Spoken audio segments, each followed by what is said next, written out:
Mga lolo at lola, kumusta po kayo? May tanong ako, pwede bang bumaba ang creatinine nang hindi uminom ng mamahaling gamot? At pwede bang gumanda ang bato sa simpleng pagkain lang na nasa palengke? Alam nyo, maraming taon ko nang minumonitor ang mga pasyenteng may diabetes, mataas creatinine, at mahina ang kidney. At may napansin akong pattern. Yung mga mabilis gumaling, iisang sekreto ang ginagawa. Hindi ito magic, hindi ito supplement. Prutas. Oo, mga prutas na akala natin simple lang, pero may laman na parang panghilom ng kidney. Kaya sa video na ito, ibibigay ko ang 7 prutas na nakakatulong magpababa ng creatinine, may scientific base, at pinakaimportante, ligtas para sa seniors. Pero bago ang listahan, may kwento muna ako. Mga lolo at lola, may isang pasyente ako na hindi ko makakalimutan. Si Lola Felisa, 72. Tahimik siyang babae, hindi reklamador, pero bawat pagpunta niya sa klinik, mahigpit niyang hawak ang laboratory results na parang kinabukasan na niya ang nakataya. Creatinine niya, 1.9. May diabetes, umiihi 3 o 4 beses tuwing gabi. At madalas, napapahawak siya sa likod dahil sa kirot na hindi niya masabi kung pagod lang ba o senyales na lumalala na ang kondisyon niya. Isang araw, halos pabulong siyang nagtanong, "Dok, baka kailangan ko na po ng dialysis? Natatakot ako. Hindi ko alam kung kakayanin ko." Tumigil ako sandali. Imbes na agad siyang bigyan ng bagong gamot, tinanong ko siya, "Lola, ano po ba ang kinakain niyo araw-araw?" At doon ko nalaman ang punot dulo. Puro sabaw ng baka, chichirya sa hapon, saging na saba halos araw-araw, at halos walang prutas. Ginawan ko siya ng simpleng plano. Bawas asin, dagdag tubig, iwas muna sa sabaw ng karne, at ang pinakaimportante, 7 prutas na ilalagay ko rin sa listahan para sa inyo mamaya. Pagbalik niya, makalipas ang 10 linggo, creatinine, 139. Bumaba. Mas malinaw ang ihi. At mula 204 beses, 1/2 na lang ang pag-ihi sa gabi. Pero ang pinakamaganda, ngumiti siya. Tunay na ngiti. At doon ko na-realize, kung nagawa ni Lola Felisa, kaya mo rin. Hindi pa huli. Hindi ka nag-iisa. Bakit prutas? Bakit prutas?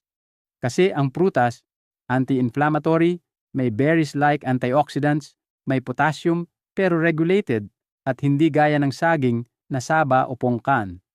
Tumutulong linisin ang free radicals na sumisira sa bato, tumutulong mag-normalize ng blood pressure, at pinakaimportante, may natural hydration. Alam nyo ba? 70% ng seniors na may mataas creatinine ay dehydrated pero hindi nila alam. Sa Tagalog, tuyong-tuyo ang loob ng kidneys. Ang prutas ang isa sa pinakamadaling paraan para mabigyan ng tamang moisture ang kidney, hindi sobra, hindi kulang. Now, ang hinihintay ninyo, the 7 prutas. Mga lolo't lola, eto na talaga, ang simula ng listahan na hinihintay nyo.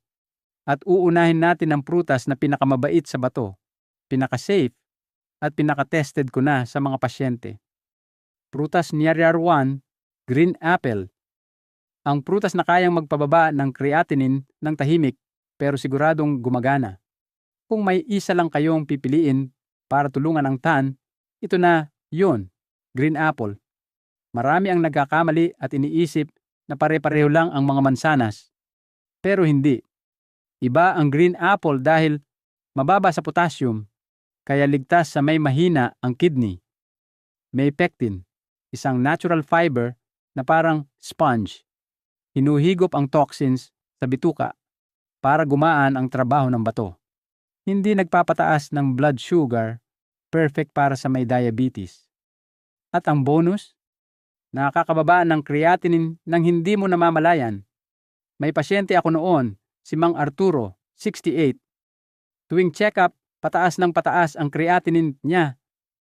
Halos every month, may dagdag na 0.1 o 0.2.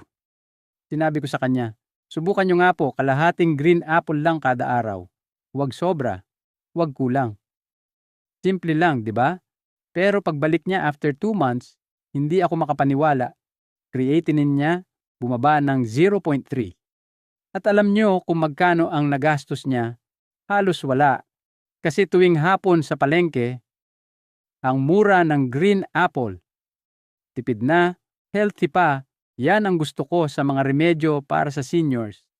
Kaya kung naghahanap kayo ng unang hakbang para tulungan ang bato ito talaga. Prutas juice, watermelon, pakwan. Hari ng hydration, ang panghugas ng kidneys. Mga lolo't lola, kung may prutas na parang shower sa loob ng katawan, walang iba kundi pakwan. Ito ang tinatawag kong panghugas ng kidneys. Dahil sa kakaibang lakas nito, magbigay ng hydration na tamang-tama para sa tan. Alam nyo ba kung bakit espesyal ang pakwan? Napakataas ng water content. Halos 90% tubig.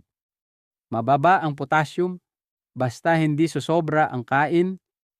Tinutulungan niyang ilabas ang sodium, na isa sa mga dahilan kung bakit namamaga ang paa at sumusakit ang likod.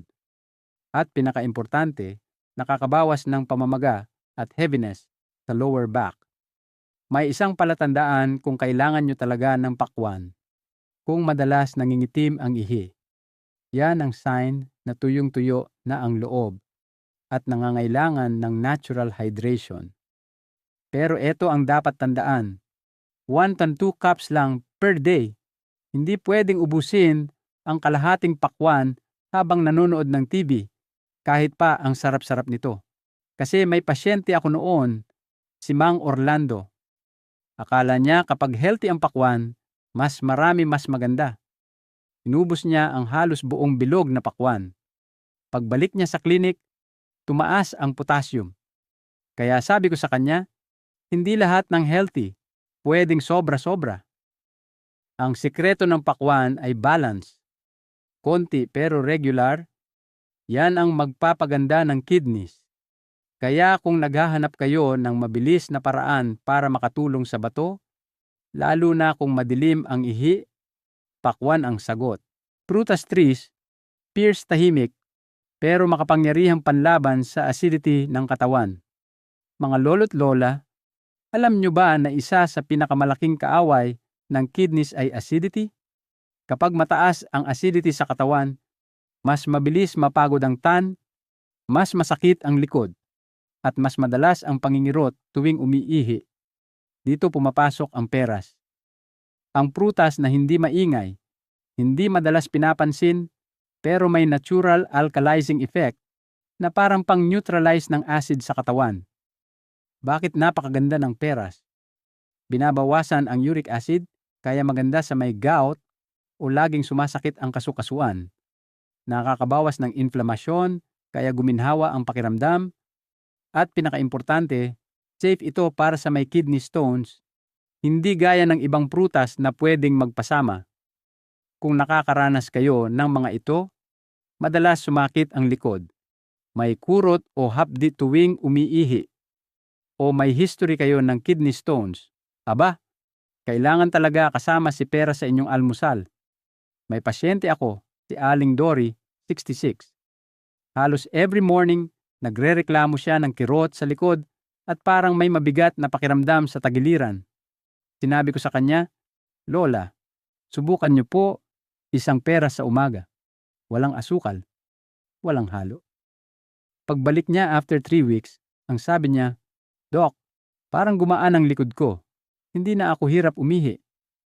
Ang ganda ng peras kasi hindi mahal, madaling hanapin, at madalas overlooked.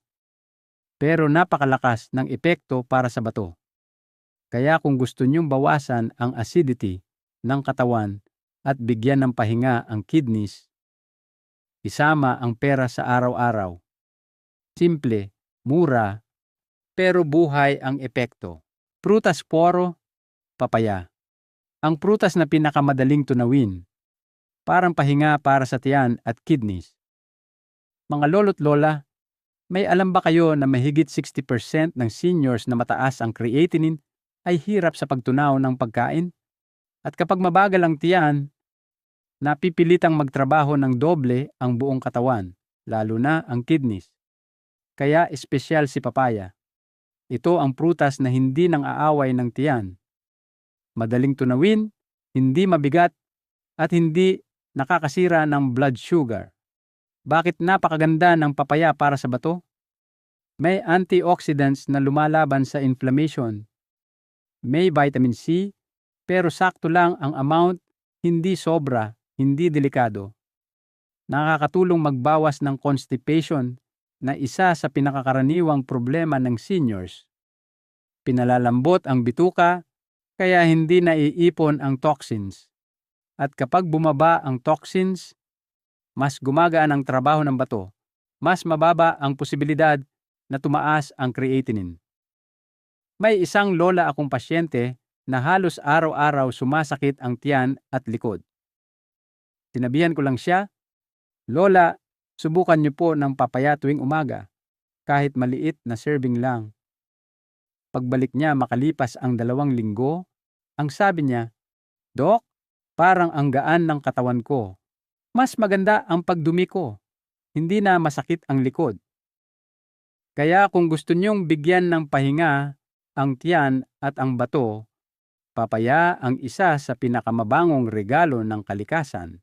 Prutas 5, blueberries, o kung medyo mahal, duhat na lang. Mga lolo't lola, may sikreto ako. Ang mga pagkaing kulay asul at violet, ang anti-aging food ng kidneys. Hindi lang pampabata sa balat, pampabagal din ng pagtanda ng tan. Bakit ang blueberries ay espesyal? Pinapatibay ang blood vessels, kaya mas maganda ang daloy ng dugo sa kidneys. Pinapabagal ang pagtaas ng creatinine. Pinipigilan ang pagkasira ng kidney filters, parang shield nila laban sa toxins. Ang problema lang, mahal talaga ang blueberries. Kaya madalas iniisip ng seniors, "Ay nako, hindi ko kaya yan, Doc." Pero ito ang good news. Duhat ang local substitute, at sa totoo lang, mas mataas pa ang antioxidants kaysa sa iniisip natin. Kung gusto mong tulungan ang tan na tumanda ng mas mabagal, pilihin mo ang pagkaing may kulay asul o violet. Prutas 6, pineapple. Ang prutas na parang walis, nililinis ang tiyan at tumutulong sa liver at kidneys. Mga lolo't lola, alam niyo ba kung bakit kasama ang pinya sa listahan? Dahil ang liver at kidney ay magpartner. Kapag malinis ang liver, gumagaan ang trabaho ng kidneys. At dito pumapasok ang pinya. Si pineapple ay hindi lang basta matamis. May bromelain, isang natural enzyme na nakakabawas ng pamamaga. Tumutulong para hindi magbara ang mga ugat, kaya mas maayos ang daloy ng dugo. At isa pa, nakakatulong mag-normalize ng blood pressure, na isa sa pinakamalaking dahilan ng pagkasira ng kidney. Pero tandaan, may tamang paraan ng pagkain nito. 1 cup per day lamang. At kung kayo po ay may acid reflux, huwag araw-araw, baka sumakit ang tiyan. Kung gusto niyong bigyan ng linis at pahinga ang liver at kidney, ang pinya ay simpleng prutas na may malakas na epekto. Prutas 7, avocado.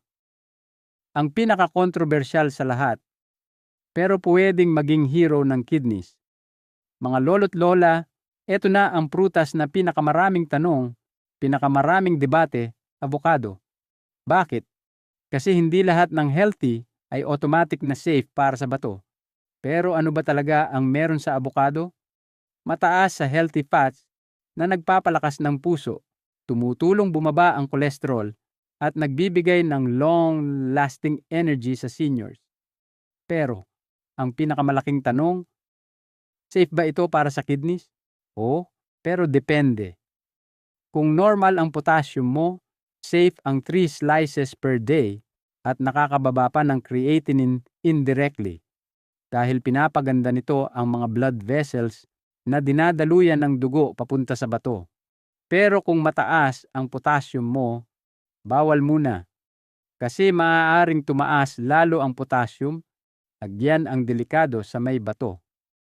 Kaya bago kumain ng abokado, siguraduhin muna ang potassium level. Kapag pasok sa safe range, avocado can be your kidney's best friend. Mga lolo't lola, dito tayo sa tanong na madalas niyong sinasabi sa akin, Doc, ano ba ang bawal kapag gusto kong bumaba ang creatinine? Alam nyo, minsan hindi problema ang kakulangan, kundi sobra sa mga bagay na hindi na kaya ng kidneys nyo. Kaya para hindi kayo malito, ito ang top 5 bawal food na dapat umiwas muna ang may diabetes, mahina ang bato, o mataas creatinine. Sabaw ng baka o baboy. Ito ang number 1. Mataas sa purine at asin. Kung iinumin niyo bawat araw, parang binibigyan niyo ng semento ang kidneys niyo, hirap gumalaw. Saging na sabao, masarap. Pero mataas ang potassium. Kung bato ay mahina, hindi nito kayang i-filter ang sobra. Resulta, tataas creatinine at potassium. Dangerous combo. Adobong maalat ang alat ay parang lason para sa may kidney issues. Isang plato ng sobrang alat, isang buong araw ng paghihirap para sa kidneys. Chichirya. Ang akala natin snack lang naman, pero punong-puno ng sodium, oil, at preservatives. 3 bagay na kayang magpabilis ng kidney damage. Energy drinks, 3-in-1 coffee, ito ang nagpapaakyat ng blood pressure. At kapag mataas BP, mabilis masira ang kidney filters. Isipin nyo ganito. Kapag binibigyan mo ng trabaho ang kidneys, tataas creatinine. Kapag binawasan mo trabaho nila, natural itong bumababa. Simple, pero napakalakas na prinsipyo. Balikan natin sandali si Lola Felisa. Nang una ko siyang makita, takot na takot siya. Laging hawak ang lab results. Laging kinakabahan. Creatinine niya dati, 1.9. Ngayon, 1.3. At stable na for 8 months. At alam nyo ang pinakamaganda? Hindi siya gumastos ng malaki. Hindi siya bumili ng mamahaling vitamins. Hindi siya nagpa-confine. Sinunod lang niya ang simpleng routine. 7 prutas, bawas alat, plus dagdag tubig. Walang magic, walang komplikado. Pero effective. Kaya kung ikaw na nanonood ngayon ay natatakot dahil mataas creatinine mo, o may diabetes ka, o may mahina kang bato. Gusto kong sabihin sa iyo ang katotohanan, hindi pa huli, hindi ka nag-iisa, at may magagawa ka pa ngayon, hindi bukas, kundi ngayon. Hindi mo kailangang gumastos ng malaki para simulan. Kailangan mo lang magdesisyon. 7 pagkain na hindi nyo alam na sumisira ng kidney araw-araw. Comment lang ng, Doc, gusto ko ng part 2.